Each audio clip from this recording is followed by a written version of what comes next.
Hey Waffle Gang, I do hope you're well. My name is Mark and today we're checking out some more Reddit stories, and if you do love a Reddit story, why not consider hitting that like, subscribe, maybe that notification bell too. And let's crack on with today's first story.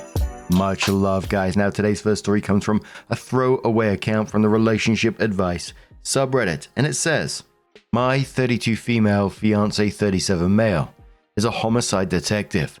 I'm starting to feel like he treats me more like a suspect than a partner. My fiancé and I have been together for almost 4 years. He's a homicide detective. My friends immediately started side-eyeing me. They said, don't date a cop. It's not worth it. They're all abusive, etc. None of them have ever actually dated a cop, so I found their opinions more annoying than anything else. I just felt like they were basing their judgment off a stereotype. My mum said similar things, but she dated a cop who was former military with PTSD like 49 years ago and based everything off of that. Lately though, a few things have started to bother me. I don't know if it's just that these incidents seem to be more frequent or if I was just willfully blind to it before. I'm just bothered by these things now. He records our arguments. I've known about that for a while. He told me it was to make sure we remember things correctly and communicate better. And I believed him at first. I didn't like it and I thought it was petty and stupid. I asked him if he saved the recordings and he said he deletes them once the argument was resolved. I've since found a folder on his computer labeled with dates and times, and they're recordings of arguments or other conversations we've had going back over a year. He notices tiny changes in my behavior and asks questions in a way that feels more like an interrogation than concern. I also recently discovered he's done background checks on some of my friends and co-workers. Sometimes his phone buzzes and he steps out for hours without explanation. But he just says he's handling work stuff whenever I ask. He makes cryptic comments like, I only trust what I can verify, or I like to know everything that might matter when it comes to things between us, not strictly talking about work. Then he laughs it off, but the words stick. It's hard to tell when he's joking and when he's serious. I love him, but it's like sometimes I feel like he's treating me like I'm some sort of suspect. He doesn't seem to trust anyone, including me.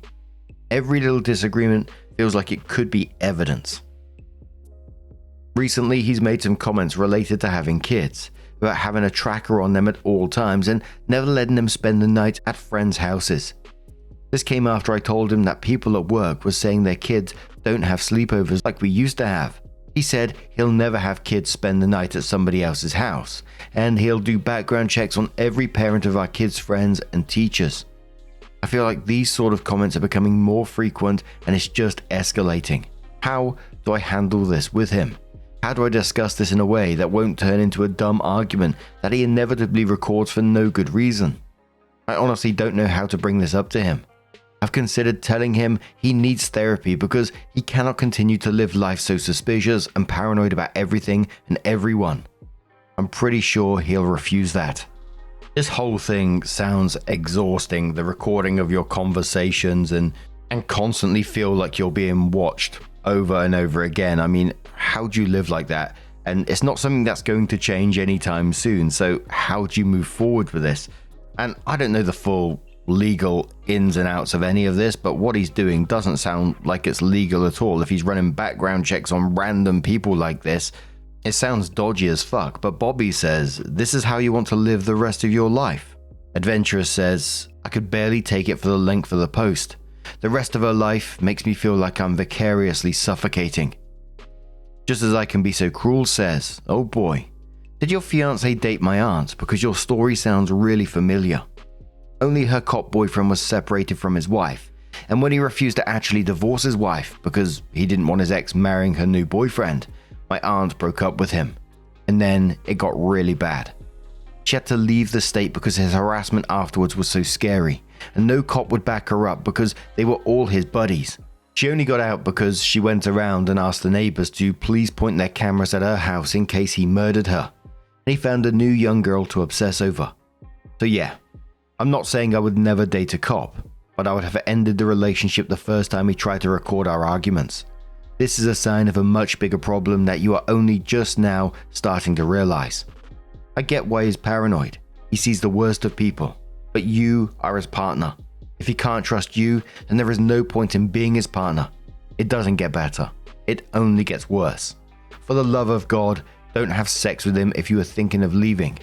My aunt's ex got her pregnant because he tampered with her birth control, and if she hadn't miscarried from the fucking stress, she would have been stuck with him in her life. Be careful. And one more commenter who says 51 female here and a lawyer. Everyone always says we love to argue. Life would be pretty miserable for everyone around us if we didn't turn that off outside work. What I do is just part of my job.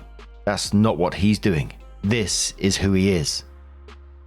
Turn things around. Instead of thinking, well, he's just like this because of his job made him this way.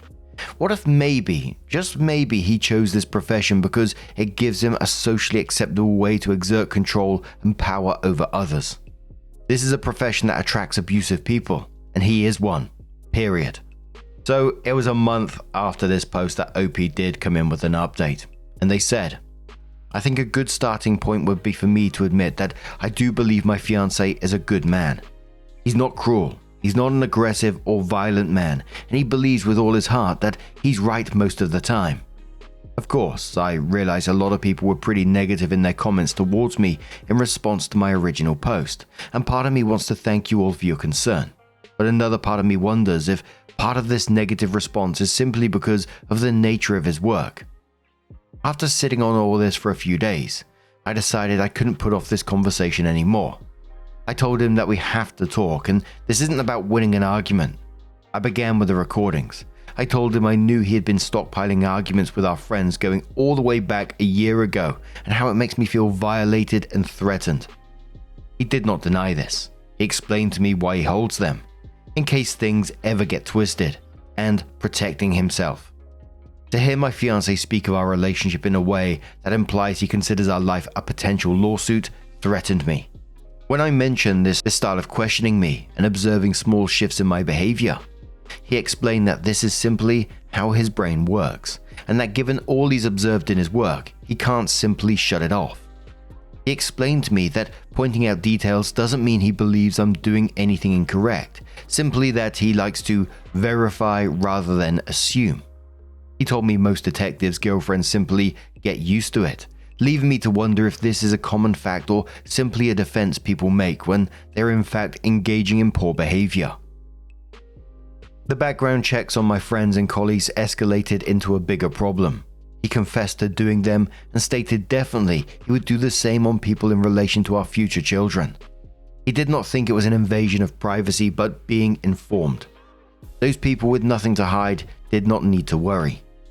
The talk about children was most sobering. He doubled down on trackers, no sleepovers, and careful screening of every adult in their lives. When I called this controlling, he said, healthy doesn't matter if they're safe. That phrase has stuck in my head since. I asked him if he trusted me. He paused for a very long time before answering me. He finally said that he trusts me as much as he trusts anyone else. I think he did not realize how very unnerving this answer was. I just want to know where his limits are. I asked him what would happen if we broke up. He said he would never do anything illegal, but that he thinks a man must take care of himself all the time. What's that even supposed to mean? I've asked for some space and I'm currently staying with family. He didn't appear angry, and I really thought he would get attitude about it and accuse me of being dramatic. He acted very coldly and matter-of-fact about it. While I'm not putting an end to our engagement just yet, I'm definitely considering everything. As much as I love him and think he genuinely wants to do good in our relationship, I don't want a life where I'm observed, recorded, and assessed rather than being in a relationship where I have someone's support. Moreover, I don't think I can raise children with a man who prioritizes control over trust. Commenter comes straight in and says to OP, it's illegal for him to be running background reports on random people. He's abusing his position. A bookish source says, yeah, I had to run a background checks for people when I worked at Child Protective Services. A couple of us were trained to use the system. We were told we could face prison time if we didn't have a reason to look someone up. There had to be a paper trail and a reason for the inquiry. Jay says, yeah, exactly this. those systems are locked down for a reason, and you don't just casually look up people without a legit case or paper trail. Hearing that makes the whole just being informed excuse sound way less normal, to be honest. Another commenter says, he's on a major power trip. He has no intention of changing. Think real hard. This is the rest of your life. Just think how messed up his kids are going to be, growing up in that environment. You can save your kids from that future. I'm legit scared for you. Please be safe. Commenter says yes, he's actually proud of his illegal actions running these checks. He likes the power over people. Opie says this I can agree with. And Witty Stock says dude is flat out telling you he's gathering evidence to destroy your life if he doesn't like something, and you're still considering whether to marry him. He's a cop. He's got an entire department, plus prosecutors, lawyers, and judges in his sphere of influence. He has the ability to harass you and have his colleagues harass you in perpetuity. And he's already shown you he's controlling and has no boundaries. Please end this. I hope OP does take a look back and read what she wrote herself in this. Some of the things that pointed out what he said about I trust you as much as I trust anyone else. And there was a long pause while doing this at the same time. And another line he came out with, healthy doesn't matter if they're safe. He's telling her, doesn't matter about the kids' emotional well-being, if you like. And he will sacrifice that for what he considers safe. And then the line, of course, most detectives' girlfriends get used to it. Ugh, dearie me. Basically, you have to accept my behavior. Other people do, so you should too. And the thing I found most scary about this is he wasn't getting angry or anything. He was just cold about it. He was just, like OP said, just matter of fact about it. Now, before anything, I hope OP stays absolutely safe in this and looks after herself in the best way to do it. But it's one that needs to end, in my opinion. He doesn't trust her, won't stop surveilling her and the people around her. Any potential children are going to be treated the same way. I mean, what is there here? But what do you guys make of this situation? How would you deal with it if it was you? Let us know your thoughts down in the comments below. And let's move on to another story. Now, our next story comes from Actual Mess 2961 from the marriage subreddit. And it says, was I a jerk to my stepdaughter? Throwaway account.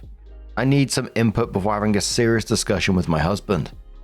We, me, female 29, him, male 45, have been together for 2 years. We bought a house together. It has a fully furnished basement that we intended for our out-of-town guests we occasionally have. My husband has a 21-year-old daughter. She was studying in the US. We live in Canada. In March, she called us and said she was pregnant and that her boyfriend had abandoned her. She was very stressed and quit school. She was supposed to temporarily move in with us until she got back on her feet. She's been living in the basement, which is basically a 2-bedroom apartment. She eats all her meals upstairs and the baby is upstairs until bedtime.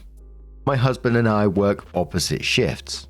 We text and communicate all day, but our only intimate time is when one comes home early in the morning and the other about to get ready for work. Our shower in the master bedroom is basically our only alone time. This morning my stepdaughter said our shower is making noises because it is old. She said she can hear us and that we are disgusting. My husband and I are normally very quiet, so I'm not sure what she is talking about. She said I need to stop because it grosses her out. I told her not that I owe her any explanation, but I can do what I want in my house. She said she lives here, so she has a say. I said she is a guest and that guests normally move out eventually.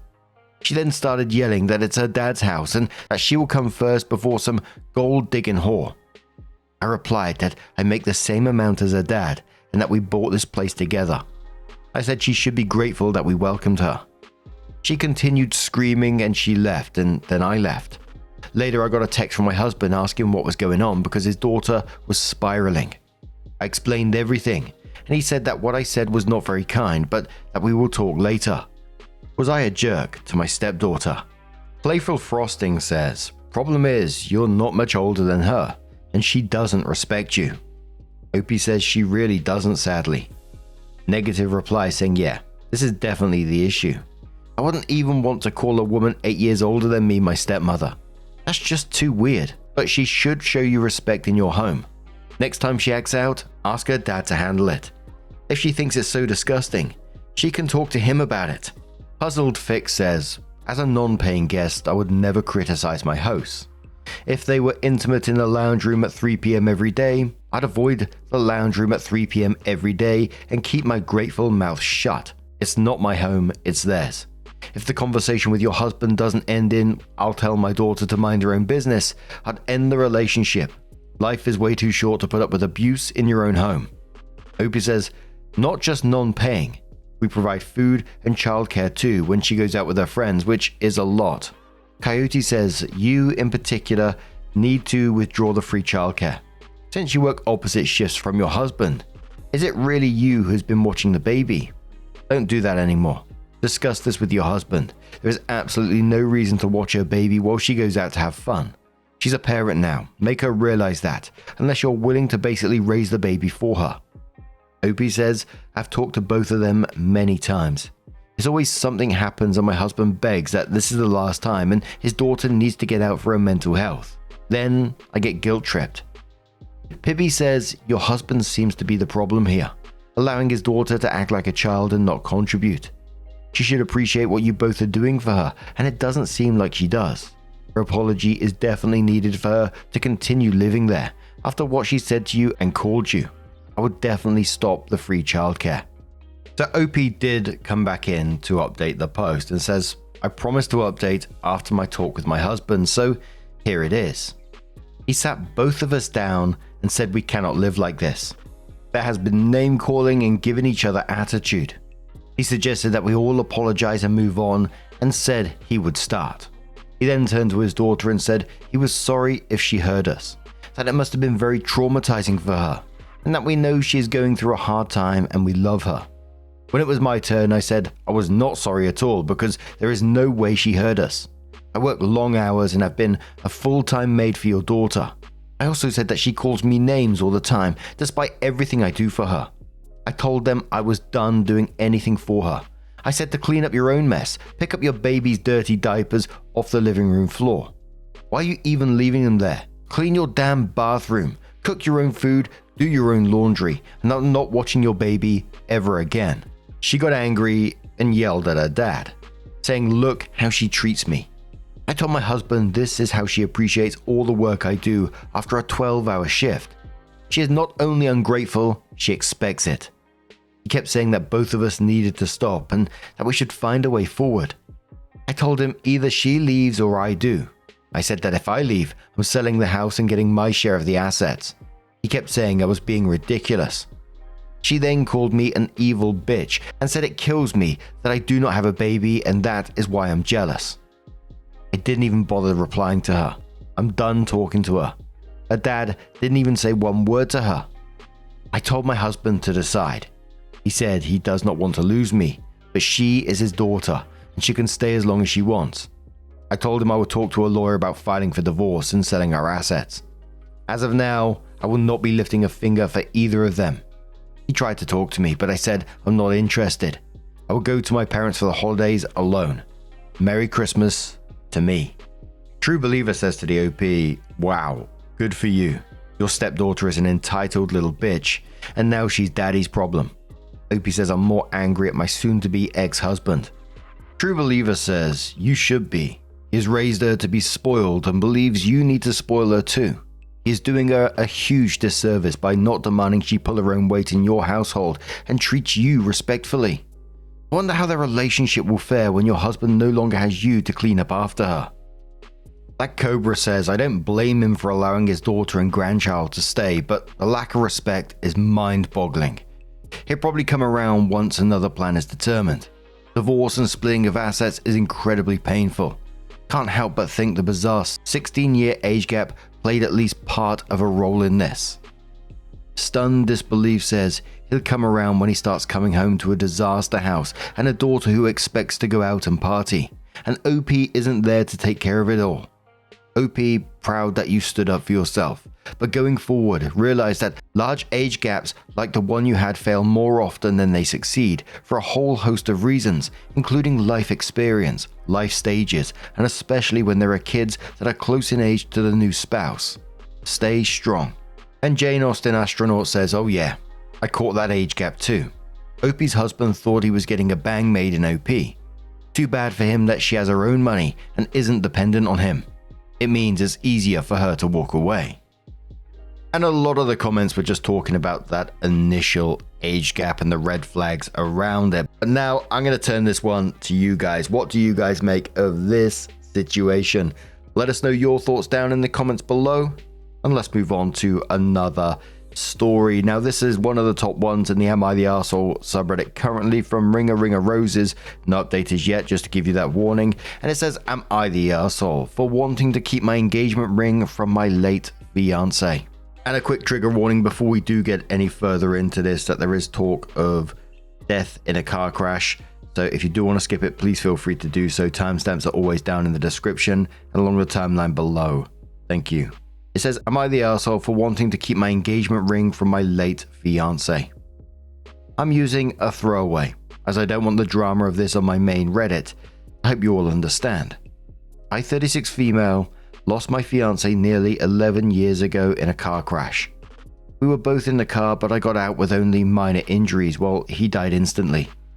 This messed me up quite a bit, and I was in and out of therapy and support groups for years over this. The support group is where I met my current partner, 45 male. He is a widower who lost his wife to cancer, and we understood each other's pain a lot and bonded over it. 3 years ago, we started dating, and we moved in with each other last month. I've remained close with the family of my late fiance since I lost him, and they were a great support to me in the first few years. However, his mother, 61 female, asked me last week for the ring he gave me back since I'm now seriously involved with another man. She said she wanted the ring to keep in the family, and it'd mean a lot to have it. This upset me. The ring he gave me wasn't a family ring, and it's a garnet and emerald ring he picked out because those are our birthstones, and I didn't want a traditional diamond. We picked the ring out together, and he saved for months to get me it. It holds a lot of beautiful memories for me, even if it's bittersweet. I'm now at a point where I can enjoy the good memories without too much pain. Me being in a relationship now doesn't mean I have this ring gathering dust in a drawer somewhere. I wear it on my right hand now, the same way my partner wears his wedding ring. We both feel it's okay to honor our lost loved ones this way, and neither of us have any jealousy or negative feelings over this. Hell, we have a picture of my fiancé and his wife on the wall of our living room.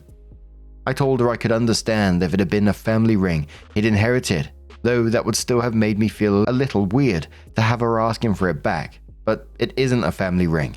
It's my ring that we picked out together, and I plan to wear it for the rest of my life. She insisted it should be back in the family, however, and that she wanted it as it was the last major purchase he made before he died. I ended up hanging up on her as I was so upset, and I've been avoiding her calls since. My partner is angry on my behalf that she even asked this, and told me she was being ridiculous and that I should wear the ring as long as I want to. I can't help but feel I'm being punished for finding someone to make me happy, that I was supposed to mourn him forever in her eyes. I've spoken to my parents about this too, to get their insight on it, and my mum feels that maybe I should give the ring back as his mother is clearly just hurting and wants to hold on to something of her son. My dad meanwhile says he can see both sides of this and it's my choice. I don't know. I might be a bit too emotional over this. Am I being the arsehole or unreasonable here? Edit. A couple of people seem confused. My current partner is not my new fiancé or my husband. I call him my partner because he feels at his age, being called a boyfriend is a bit too humorous as if he's young. If we're being technical, however, he is my boyfriend. We've only just moved in together. I'm sorry if my wording caused any confusion. Absolutely not the arsehole in this situation at all, and that is your ring, full stop. No other way about it. His mum is likely still grieving. It's 11 years on for sure, but the pain never just vanishes away, and she's probably still really cut up by it. Doesn't make excuses for what she does. Absolutely not, of course. Like you said, this wasn't some sort of family heirloom. This was something that was purchased for you, something that you bought together. Your fiancé saved up for this, and you both picked out stones that represented your connection to one another, and he gave it to you, and he would still want that ring with you. And I have to say, Opie's current relationship sounds absolutely beautiful. The fact that, they've got pictures of both their late loved ones on the living room wall, It's just an absolute wonderful thing. And it sounds like, hopefully, they're building something really special with each other. Being able to comfortably honor lost loved ones while creating something new at the same time. I think that's just a really lovely thing. But Big Toe says, you keep saying give the ring back. Stop using that language. There is no one to give it back to. It belongs to you and only you. That she would even ask is strange, but that is not your problem. The ring is yours. The answer is no. If she chooses to hold this against you, just let her. This has nothing to do with you. I would tell her there is no way on earth I would ever part with a ring the love of your life purchased just for you. Sometimes you have to let people feel the way they feel, and sometimes their feelings ruin a relationship. You are not the arsehole. Another commenter says, not the arsehole, you wouldn't be giving the ring back, as it was never his family's. The ring is entirely a symbol of his and your relationship. To call it his last major purchase is a strange way to justify wanting it, frankly. That may be just awkward wording on her part, but the fact is that to her, that really is all it is to her. Something he spent a lot of money on that was meaningful to him. But it isn't meaningful to her in the same way it is meaningful to you, which is why she can't frame it as anything better than his last major purchase. The way it is symbolic to you is the very purpose of the ring's existence. And a commenter who was highly upvoted, got some awards on this one, said, it's Fitcoat8634, said not the arsehole. The situation is deeply layered and more than one person can be grieving in different ways at the same time. Your former fiance's mother is clearly still in pain, and it's understandable that she wants to hold on to something that connects her to her son. That deserves empathy. At the same time, the ring represents your relationship, your loss, and your healing. It wasn't a family heirloom or something passed down through his family. It was a personal symbol chosen by two people who intended to build a life together. And that meaning doesn't disappear because you've continued living your life. Moving forward doesn't erase the past. Honoring your late fiancé while also allowing yourself happiness isn't a betrayal. The fact that your current partner understands this shows emotional maturity and respect for the complexity of grief, not unresolved attachment. Grief can blur boundaries. While the request likely comes from pain rather than malice, insisting after you said no crosses a line. You're not responsible for managing someone else's grief by sacrificing your own. If you do choose to speak with her again, it may help to gently acknowledge that this loss isn't hers alone. You could say something like, I want you to know that I'm grieving him too, and in a different way than you, but just as deeply. That ring isn't just jewelry to me. It holds the love we shared, the life we were planning, the future we lost, our home, our marriage, the children we talked about, everything we were building together. Keeping it isn't about moving on from him or replacing him. It's about honoring the life and love that never got the chance to fully exist. That approach validates her pain while clearly affirming yours, without giving up your boundary. You're not being unreasonable. You're holding space for love, loss, and growth at the same time. And that takes real emotional intelligence. But now, I'm going to turn this one to you guys. What would you do in this situation if you was OP? Let us know your thoughts down in the comments below. Just a huge thank you for being here today, getting involved in the stories, your love, your support, your time. It always means the absolute world to me. So thank you so much for being here. Truly, it's absolutely amazing. Forever thankful. And I'll see you in the next one. Take care and much love.